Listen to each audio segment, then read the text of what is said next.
अस्सलाम वालेकुम दोस्तों, मैं हूं जुनैद इकबाल और आप देख रहे हैं जुनैद इकबाल टीवी। और जेआईटी पे आज बहुत दिनों के बाद जनाब दोबारा हाज़िरी दी जा रही है। कुछ वजूहात ऐसी थीं कि दीगर मामलात में पड़े रहे, लेकिन बहरहाल आज हम जनाब एक पुराना एक इंटरव्यू है डॉक्टर समर मुबारक मंद का, उसका हवाला देते हुए बात को आगे चलाएंगे। क्योंकि हमारा इस वक्त ग्रोइंग इशू वो एनर्जी क्राइसिस है। महंगाई तो है, वो भी इसी उस सूरत में आती है। आपको पता है कि एक पेट्रोल फ्यूल और इस तरह की जो बिजली शिजली महंगी होती है तो पूरी कॉस्ट ऑफ प्रोडक्शन उस पर असरअंदाज होती है। तो डॉक्टर साहब ने बहुत साल पहले एक बड़ा इंकशाफ किया था, लेकिन बदकिस्मती से किसी ने उस पर कान नहीं धरा।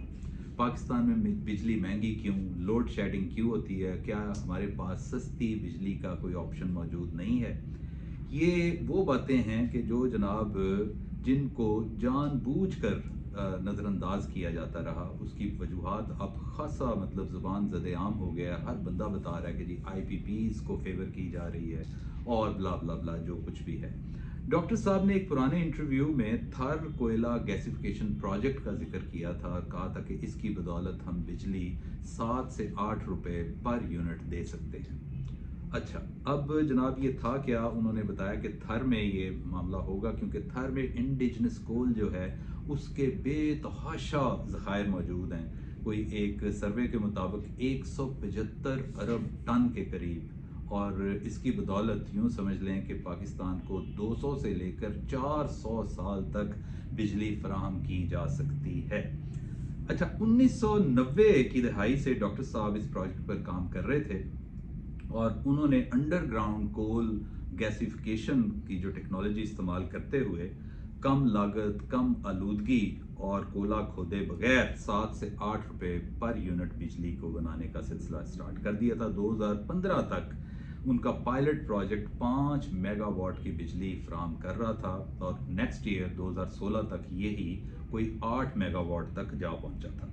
इस दौरान उन्होंने उस वक्त के जो मुतलका वज़ीर थे एहसन इकबाल साहब, उनको बताते हैं डॉक्टर साहब कि उनकी शूमिय किस्मत कि उन्होंने जनाब एहसन इकबाल साहब को ख़त लिखा और कहा कि जी हम सस्ती बिजली बनानी शुरू कर दी है हमने, सो हमारे प्रोजेक्ट को आप देख लें कि जो भी सिलसिला है तो इसको मज़ीद ज़रा थोड़ा सा हमारी रहनुमाई भी करें और एआनत भी करें।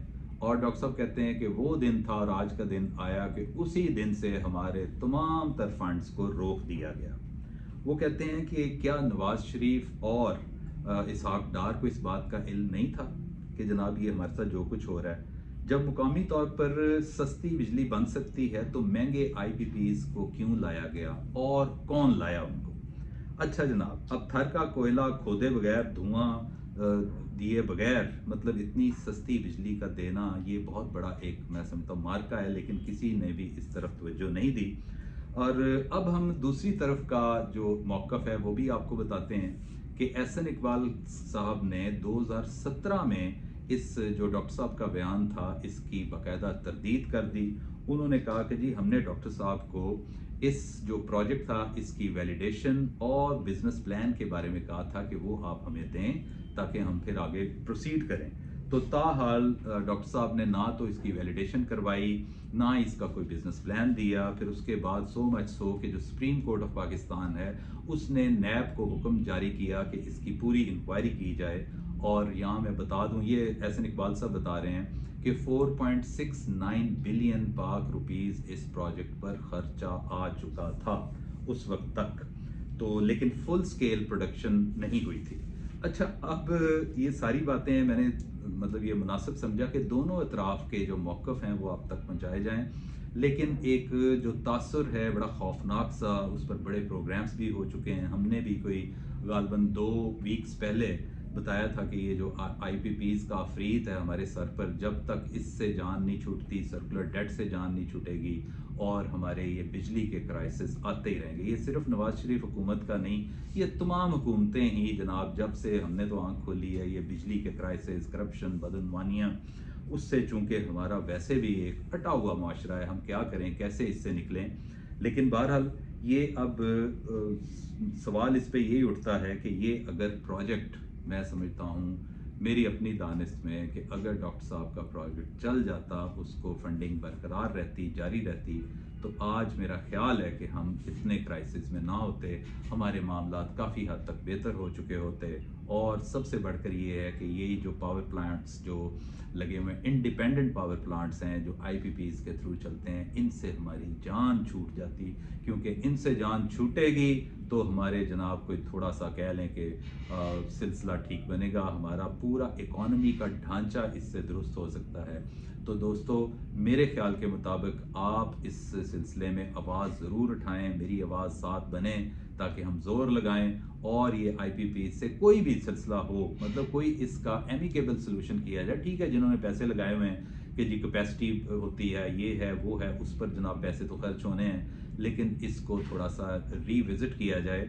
इमरान खान साहब की गवर्नमेंट में किया था इसको, वो 2-4 ने तो बहरहाल बात मान ली थी, बड़ी मेहरबानी उनकी, आउट ऑफ मे बी 100, लेकिन बाकी वो 80 या इससे भी ज़्यादा 80+ अभी भी आईपीपीज़ ऐसी हैं, they are charging too much. तो इससे हमारी जान तभी छूटनी है जब हमने जनाब इनके खिलाफ सीना सपर हो जाना है और बताना है दोस्तों को, सबको, कि और ख़ास तौर पर हुकूमत को बावर कराना है कि अगर हमने बचना है आईएमएफ के चुंगल से, अगर निकलना है, तो हमारे पास सबसे बेहतरीन रास्ता यही है कि हम खुद कफील हो जाएं। अल्लाह सुब्हान ताला ने हमें तमाम तर नेमतों से नवाजा हुआ है, हमें सूरज की रोशनी दी है, हमें इंडिजिनस कोल दिया है जो जिससे बिजली बननी है भाई, और हवा दी है, और क्या चाहिए।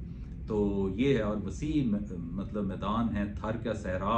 और डॉक्टर साहब की बात को मैं समअप करता हूँ कि उन्होंने कहा था कि ये प्रोजेक्ट जो गैसिफिकेशन है, कोल गैसिफिकेशन अंडरग्राउंड है, इससे क्या होगा कि कोयला खोदे बगैर ही, बगैर किसी पोल्यूशन के, ये सारा सिलसिला हो सकता है अंडरग्राउंड। तो मेरा ख्याल है इसको अभी भी रिवाइव किया जा सकता है। वो कोयला ऐसे ही पड़ा है, और वो मतलब आप समझ लें कि जब इस तरह के आपके जो ज़खायर हैं आइडल पड़े रहेंगे तो उसका किसको फ़ायदा होगा, किसी को फ़ायदा नहीं होना। तो गुजारिश यही है कि ऐसी बातों को ज़रा थोड़ा सा गौर करें। कमेंट बॉक्स में आके ज़रूर बताइएगा, क्योंकि आपके कमेंट से आगे सिलसिले चलने होते हैं। आपका बहुत बहुत शुक्रिया।